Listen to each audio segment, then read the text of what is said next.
Hey everyone, I just wanted to take a moment and show you how to make a 4x5 grid using copy paper. This can be something you use for maybe doing like a grid drawing, anything that you need a 4x5 grid for. This will work perfectly. So you're going to take your paper and you're going to fold your paper. And this is how you do it without a ruler too. You're gonna fold your paper in half, just like so. So we're gonna try making 4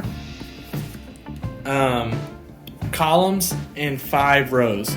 So I folded my paper in half long ways. Not sure if long ways is a word, but we're using it. So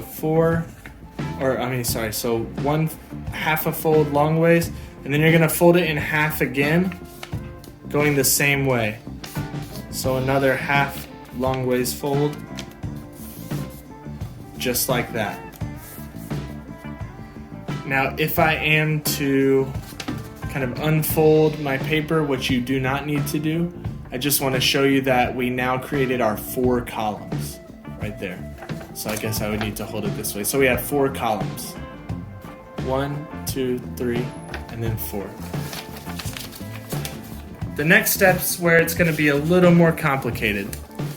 So we need to form 5 squares going down. Since it's an uneven number, we cannot do our halfway folds because then it will give us an even number of sections. So we actually are going to fold our paper into a right triangle. Hopefully you can see that at the top of our paper. So forming a right triangle just like that.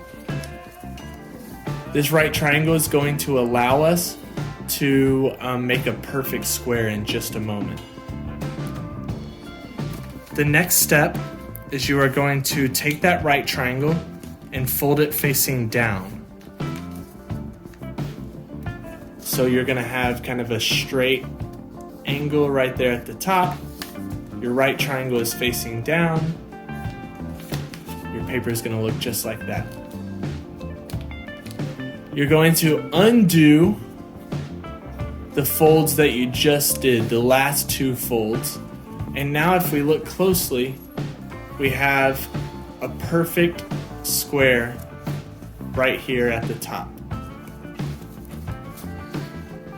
The last and final step is to take your square and fold it over 1, 2,